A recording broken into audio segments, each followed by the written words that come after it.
Welcome back to the deep dive. We've got quite a bit of material you've shared with us, all circling around this really interesting idea of mental toughness. Yeah, lots of good stuff. Articles, some research papers, and we've also got Annette Tower's book, Mental Toughness, right here. Exactly. And our plan today, like always, is to kind of explore all this, pull out the key bits, so you, the listener, can get a solid handle on it. We want to, distill it down, give you the important insights without you feeling like you're drowning in information. For sure.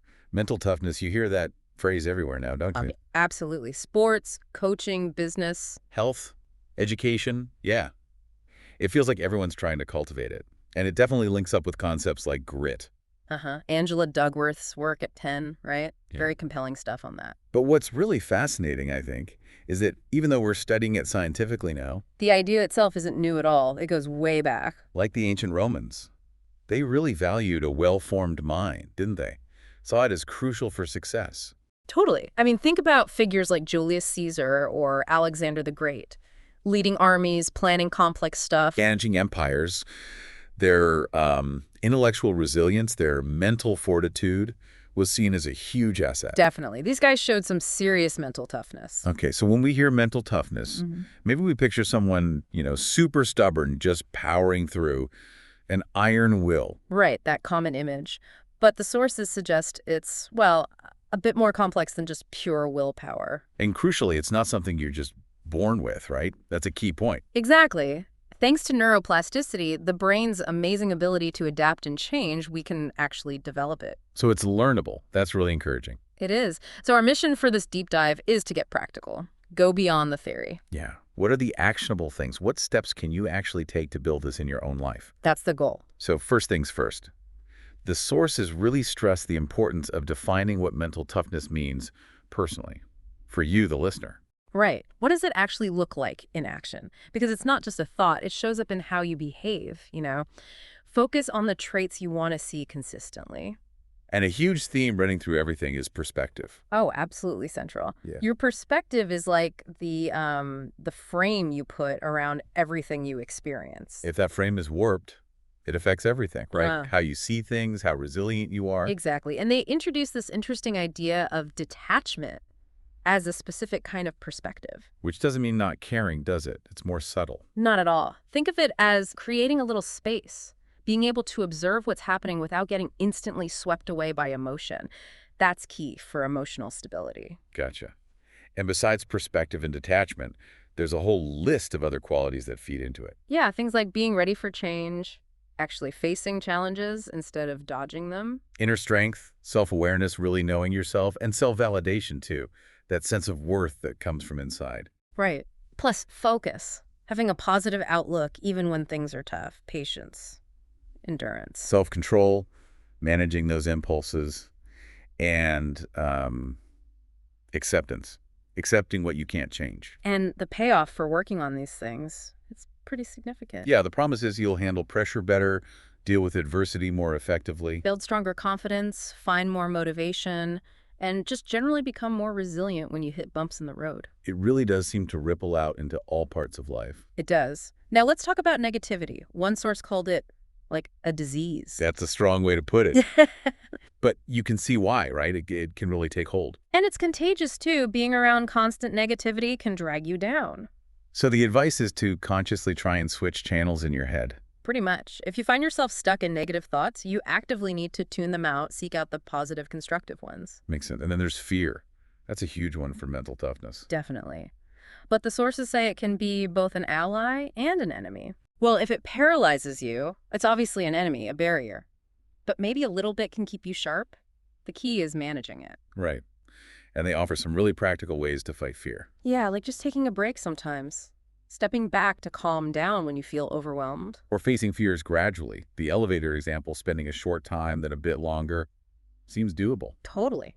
And getting back to basics, eating well, sleeping enough. Simple but powerful, especially when you're anxious. And this one's important. Letting go of perfectionism. Oh, huge. You have to accept that things go wrong, life gets messy, you can't control everything. Trying to be perfect just sets you up for failure, doesn't it? Exactly. Another technique was visualizing the worst-case scenario. That sounds counterintuitive, maybe, like thinking about getting diabetes or having a heart attack. Right. But the idea is, by confronting the worst possibilities, they somehow lose some of their power over you. It's paradoxical. Hmm. And the flip side is visualizing a happy place to bring calm. Yeah, tapping into positive imagery, but also actively challenging the fearful thoughts. Like with the elevator fear asking, okay, how likely is this really? Do I actually know anyone it's happened to? What advice would I give someone else with this fear? That kind of rational challenge And just talking about fears helps too, right? Getting them out in the open. definitely diminishes their power. And of course, if fears are really persistent or debilitating, Getting professional help is the way to go. That's a sign of strength, not weakness. absolutely. So, what about when things do go wrong? Mistakes happen. Yeah, and the mentally tough approach isn't just, that was bad. It's, what can I learn? Exactly. Seeing mistakes as opportunities for growth, for improvement next time. The sources listed loads of things that can derail plans: lack of funding, bad info, poor planning. Wrong location, wrong industry, not enough help, not enough time, missed deadlines. It's a long list. It's a good reminder of how many variables there are. But the key is dissecting it. Okay, what exactly went wrong here? What factors contributed? How can I adjust? Mental toughness is about pushing through to find that resolution, not letting setbacks weaken you. Precisely. Now, another interesting point was about avoiding excessive criticism and complaining. Ah, yes. Mentally tough people tend not to get bogged down in that. Seems like it, because really, it doesn't solve anything. Often it just creates negativity, pushes people away. It damages relationships and doesn't actually fix the problem. Right. The focus should be on proactive solutions. What can we do about this? The solutions are often there if we look for them. And this ties into understanding what's controllable versus uncontrollable. Crucial distinction. You can control if your car has gas, You can't control the weather, or a sudden health issue, or an employee quitting unexpectedly. or equipment breaking down, accidents, supplier problems, natural disasters. Lots of uncontrollables. So the focus has to be on developing workarounds for those things you can't control. Exactly. And interestingly, the sources suggest that the stress from those uncontrollable events is often less damaging long term than the stress from making a genuinely bad decision. That makes sense. Less regret involved, maybe. Perhaps. Now, when things go sideways, composure is key. Appearing in control, even if you're churning inside. Yeah. Projecting calm has a powerful effect. People look to the calm person in a crisis. It's reassuring. Plus, if you're calm, you can actually observe better, right? Notice details you'd miss if you were panicking. Exactly. Solutions don't usually come from panic. Think about those situations designed to test you, like a party with too much alcohol or walking into an argument. The mentally tough response is often just like not engaging, remaining unruffled. Sometimes walking away is the strongest move. Costs nothing, right? Right. And in more serious crises, a burst pipe, a medical emergency, the calm person is often the one who steps up, helps others. Their calmness can actually reduce the overall anxiety in a really tough situation. Definitely. Now let's shift gears a bit. This question of environment versus choice. Are we just products of our surroundings? Yeah, how much influence does our upbringing, our culture, even our DNA have? The sources acknowledge all those things play a role. Parents, culture, genetics making us lean certain ways, our environment, our internal drives for pleasure or power or meaning. But the big takeaway is human agency, right? We're not just leopards who can't change their spots. Exactly. We have mindfulness, self-awareness. We can choose our path, consciously decide to move beyond those influences. Our past doesn't have to dictate our future. We can change our spots, so to speak. We can. And speaking of changing, habits are presented as absolutely fundamental to mental toughness. Like a foundation, a support system for when things get rough. Precisely. They provide consistency when life feels chaotic, and they're reflections of our values, what we prioritize. Even perseverance is called a habit, something you train yourself to do. Yeah, it's a behavioral response you cultivate. And the beauty of habits is they reduce reliance on fickle things like willpower or motivation, which can vanish under stress. So you rely on the routine instead. How do we build these habits then? Start small, really small. Leo Babauta's advice. Make it so easy you can't say no. Like a 5-minute workout, or just 5 minutes of focused work. Exactly. Tiny steps first. It's about slow, incremental progress, not massive, unsustainable changes. Avoid burnout. break big things down, like 45 minutes of work, then a short break. That kind of manageable chunking works well for many people, and using cues is powerful. Like picking a specific song to signal back to work after a break. Yeah, creating that association in your brain, and you get to design those cues yourself, which is empowering. What about slip-ups? Missing a day on a new habit. Totally normal. Don't beat yourself up. Just forgive yourself and get right back on track next time. Persistence over perfection. Okay. The sources also listed 5 specific daily habits for mental strength. What were they? First, reframe the past. See past events not as defining failures, but as training. What did you learn? Use it as data for the future. Makes sense. Second, evaluate negative emotions immediately. Acknowledge them, but ask, is this reaction proportional, or am I maybe blowing this out of proportion? Stops them from hijacking your decision. Right. Third, actively build self-confidence. Remember Henry Ford. Whether you think you can or think you can't, you're right. Belief matters. Fourth, practice gratitude daily. Focus on what went well, what you're thankful for, small wins. It counteracts negativity. Powerful stuff. And fifth, build tolerance for change. Seek out small changes in your routine to get comfortable with uncertainty. It desensitizes you to that fear. So gradually expanding your comfort zone with small shifts. Exactly. And remember, what's small or slow is personal. Design a plan that works for your life, your energy. Now, what about mental energy? The sources compared it to a budget. Yeah, a limited resource. And it's easy to let small distractions leak that energy away, just like small expenses drain a bank account. So identifying those little energy drains, even minor distractions, and minimizing them helps you save focus for what really matters. Precisely. Prioritize and protect that focus. Another habit, reframing negative thoughts.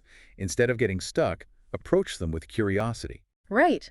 Ask why. Why am I thinking this? It shifts the focus from pressure to succeed, opens up exploration. Interesting twist.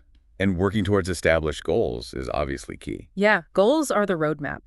And breaking down big goals into smaller steps makes them feel less overwhelming. Like that journey of 1,000 miles starting with one step. Keeps you from getting paralyzed by the sheer size of it. And reflecting on your progress is vital too. Daily check-ins help you stay on track, make sure you're still heading where you want to go. Prevents drifting. Plus, seeing progress boosts motivation, especially for long-term goals. Definitely. The sources also gave concrete techniques for taking control of your thoughts. Like stopping negative self-talk, replacing it with empowering statements. Yep. And practicing self-compassion. Treat yourself like you'd treat a friend who messed up with kindness, not harsh judgment. Be your own ally. Exactly. And behave like the person you want to become. Act the part. Don't just wish for it. Embody it. Fake it till you make it, in a way. It's sort of, yeah. Actively choose the behaviors. And finally, live in the moment. Be present. So much unhappiness comes from dwelling on the past or worrying about the future. Presence is fundamental for growth. Absolutely. Now, stress. The material says it can save or sink you. Meaning there's good stress and bad stress. Right. Use stress the positive kind, motivates, improves performance, feels exciting. Distress the negative kind causes anxiety, hurts performance, feels unpleasant, can lead to burnout.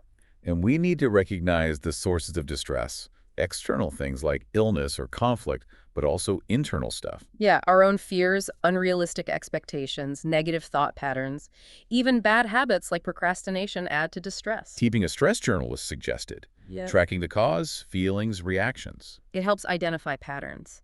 Then you can develop better coping strategies, managing your reactions, changing situations if possible, or avoiding known stressors. And crucially, avoiding unhealthy coping mechanisms. Makes sense. And staying motivated is essential for the long haul. Yeah, remembering your why, acknowledging progress, keeping the end goal in sight, focus, persistence, trusting the process. And preparing for everything, good and bad.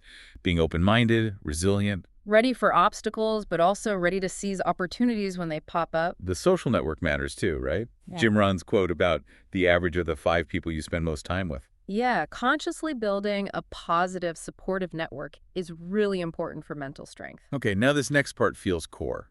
Stepping outside your comfort zone. Definitely. Challenging, yes, but essential for building real toughness, like the Navy SEALs say. Get comfortable being uncomfortable. And their training, like that drown-proofing exercise. Wow. That's an extreme test of mental capacity. Extreme, yes, but it illustrates the principle. Pushing limits reveals untapped resources. So the benefits of discomfort are learning, growth, accessing inner strength. Exactly. You learn from risks, even failures. You grow when you stop fearing failure or caring too much what others think. Life is a daring adventure, as Helen Keller said. Discomfort teaches stress management, problem solving, critical thinking. To do big things, you have to get okay with that uneasy feeling. Eliminate quit from your vocabulary. How do we start getting comfortable with being uncomfortable? Start small. Don't quit. Fake it if you have to initially. Visualization, mantras. Share your goals for support. And recognize your progress. Like brushing teeth with the other hand before trying public speaking. Exactly. Small steps first. Build momentum. Your brain actually releases dopamine with new experiences, which helps. Let's talk about how habits actually form in the brain. Chunking. Yeah, the brain turns sequences of actions into automatic routines. Less conscious effort over time, like flossing eventually becomes automatic. And mentally tough people use this for practical routines and for their mindset. Right. They build habits for both behavior and mental resilience. Focusing on both the external and internal habits is key. The habit loop. Cue, action, reward. That's the mechanism. That's the core loop. The cue triggers the action. The reward reinforces it, making it stick, like the alarm cue, getting up, action, coffee, reward. And consistency is non-negotiable. Do it every day. As much as possible. There's no magic number of days, despite what you might hear, but maybe aim for a month initially. And if you fall off, Get right back on. Don't wait. Avoid the motivation lie that you need to feel motivated to start again. exactly. Interestingly, even complaining can become a habit, right? A negative thought pattern we automate. So the tip is just to stop yourself mid-complaint. Catch it and cut it off. Simple, but apparently effective over time. Not building confidence. Specific strategies. Stop second-guessing. Focus on strengths, not weaknesses. Be authentic. Challenge feelings of inadequacy that you are good enough affirmation. Be mindful. Control your inner critic with positive self-talk. Laugh at mistakes. See them as learning. Understand and override self-doubt. Habits shape our fate. They become our favorite actions. Good habits turn opportunities into success. And our habits determine how we face obstacles. This leads to self-discipline. The idea that the pain of discipline is less than the pain of regret. Exactly. Discipline enables good habits like health, improves productivity, overcoming distractions, builds focus, boosts confidence, hitting goals, and leads to self-mastery. And laziness isn't a fixed trait, just bad habits discipline can overcome. That's the perspective. It's about consciously cultivating beneficial habits. What about the comfort zone again? It feels safe, reduces anxiety. Sure, it has short-term benefits, but the downside is it leaves you unprepared for real-world hits, loss, suffering, pain. So pushing beyond it builds toughness and readiness for adversity and increases productivity through optimal anxiety. Right. That sweet spot where a bit of pressure sharpens focus. Listening to your inner voice, your gut instinct. Yeah, unstoppable people trust their intuition, which they've usually honed through deep practice in their field. Pay attention to those gut feelings. Failure only happens when you believe you've lost. Mindset is key. Full commitment develops that instinct. And sometimes strong intuition means questioning the rules. Leaders set new rules. Reframing pressure is important too, not as a threat, but a challenge. Seeing it as a threat undermines confidence, leads to bad decisions. Seeing it as a chance to grow, to show what you can do, is much more powerful. Focus on the task, not the outcome. Practice what-if scenarios. Helps prepare mentally for the worst, keeps you composed. Don't focus on anxiety, uncontrollable. Focus on what you can control. Belief and confidence overcome fear. Distractions, they're everywhere. External ones like phones and noise, internal ones like hunger or stress. Yep, they hit us driving. Cell phones, drunk driving risk. Right. In class, tech, multitasking. At work, task switching kills productivity, Gloria Mark's research. Yeah. Even used in medicine for pain management. We need strategies to manage them. What about delaying gratification? Super important, but hard. Breaking bad habits or starting good ones often feels wrong initially because our brain resists change. You have to push through that discomfort. Especially hard today with constant distractions and mixed messages, right? Discipline doesn't always feel good now. No, but the long-term results are worth it. Don't prioritize immediate pleasure over long-term good. Like skipping workouts for comfort now, but regretting it later. The time saving for a car example illustrates it well. Small sacrifices now for a bigger reward later. Few people master this, which is why fewer reach big goals. Strategies to get better at it. Create a supportive environment. Remove negative influences, find encouraging sources, focus on permanent results, not quick fixes. Read about successful, disciplined people. Get an accountability partner. Okay, time management. Crucial for disciplining goals, but often not taught well. Right. We often prioritize pleasure over workload, instant gratification over long-term achievement. Mistake, #1. Not keeping a to-do list. Essential for organizing, not forgetting things. Use prioritization methods, AF system, bullet points with keys. Break complex projects down into detailed subtasks, like outlining a novel. Mistake, #2. Not setting personal goals short, mid, and long term. Goals give direction, help allocate time, need that vision. Use SMART goals. Specific, measurable, accountable, realistic, trackable. Mistake, #3. Mm. Not scheduling tasks by priority. Focus on the important stuff without distraction. Manage interruptions effectively. No urgent versus important. Schedule key tasks for peak alertness times. Mistake, #4. Letting distractions interfere. We lose hours daily to them. Have strategies like a closed-door policy at work with guidelines. Be fully present. No work during family time, no family distractions during work time. Find that balance for focused work. Developing Spartan self-discipline. Creating healthy habits reduces stress, leads to self-mastery. Maybe full Spartan discipline isn't needed for everyone, but striving for it boosts productivity. Even smart people have bad habits. Mastery requires discipline. And willpower is limited, like a muscle that gets tired. Exactly. Conserve it for what matters most. Replenish it. Use it when it's strongest. Higher self-control links to more happiness, better decisions, avoiding unhealthy stuff. It's a learned skill. Takes effort. Stress relief is vital too. Not eliminating stress, but managing it. Knowing eustress, good. From distress, bad. Recognizing sources of distress, external and internal triggers, bad habits. The stress journal helps identify patterns for better coping. Manage reactions, change situations, avoid triggers, choose healthy coping. Find small ways to relax breaks, enjoyable commutes, using pockets of time. Resecting commitments starts with being willing to learn from others, not letting pride get in the way. Embrace challenges in your craft to stay sharp. Compete with your past self. Then, those habits of effective people. Don't work yourself to death. Self-care matters. Be proactive, plan ahead. Have the end in mind. Prioritize urgent versus important. Delegate. Keep it fair, win-win.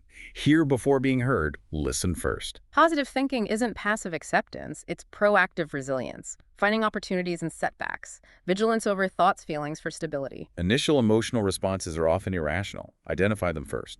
Understand negativity bias. We overweight the bad. Takes like 5-7 positives to balance one negative. Don't overthink flaws. High self-esteem means quieting the inner critic, using your mind wisely. The brain is a tool.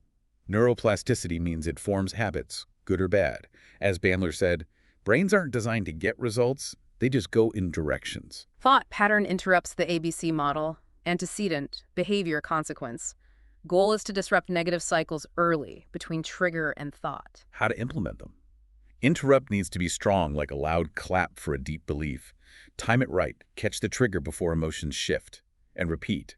Consistency builds the new habit, unconscious competence. Came from hypnotherapists like Erickson. Disrupt negative patterns, replace with positive. Awareness is half the battle. Interrupts are a tool. Self-reflection gives insight. Observe your thoughts objectively. Learn to change unproductive ones. See the thought-happiness link. Understand why yoga meditation help. Thoughts link in chains. Trigger-related thought, maybe off-topic, emotional shifts, like thinking of Bob lead to exercise thoughts, then maybe doubts. We do this unconsciously. Reputation is what others expect us to do next, based on past judgments. Seth Godin's take. Brand versus reputation. Company owns brand, public owns reputation, based on expectations. Hard to change. Walmart example. Low prices. Employee pay supplier issues trying to shift with solar wages. Marketing versus reputation management. Marketing is sales, controlled interactions, episodic. Rep management influences broader perceptions, less control, sustained effort. Like the friend bringing dessert, sticky positive rep, versus difficult colleague, sticky negative rep. PR is often transactional, specific moments, broken arm cast. Rep management is long-term, like managing heart disease with lifestyle changes. Google's high trust but data breach vulnerability. Companies distancing from Trump brand due to public perception. It's about who you are. The 4A's briefly. Assessment, awareness, authority, action. Build the foundation first. Emotions role can be strength, motivation for a demo, or weakness, arguing during it. Control and express proactively. 3 skills for resilience. 1. Apply emotion to task, not people. 2. Identify own others' emotions for better decisions, EQ. 3. Manage your emotions to influence others positively. awareness performance. Confidence is belief in mental strength, not aggression. EQ and behavioral rebuilding lead to empathy. We have tons of thoughts, often avoid issues due to fear. Mental strength helps think differently, builds confidence. Mental health is key for success. 1. Builds confidence armor. Analyze thoughts. Adjust. 2. Drives motivation. Re-engage. 3. Tunes out bad criticism. Stay true. 4. Helps learn from mistakes. Accept, analyze, repair. 5. Imparts courage. Go beyond comfort zone with plan. 6. Helps bounce back. Analyze, adjust, retry. So, wrapping up, mental toughness is that psychological edge for optimal performance under pressure. Key traits: self-control, poise, confidence, motivation, calmness, leadership, determination, composure, concentration, persistence, positive energy. You use it during adversity, not just to win. Developing it takes practice, patience, time, the will to learn. Good company helps, often built by overcoming failure. Accepting outcomes, learning from them, and the critical element. Defining a strong why. Without it, goals fail under pressure. Intrinsic motivation, personal satisfaction, beats willpower alone. Think quitting smoking need a deep reason. Connect a why to every goal for energy and motivation to push through. So mental toughness, it's this whole package of skills you can build.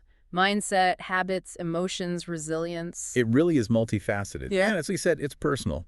Keep reflecting on what it means for you. Exactly. Continue exploring how these ideas fit into your own life.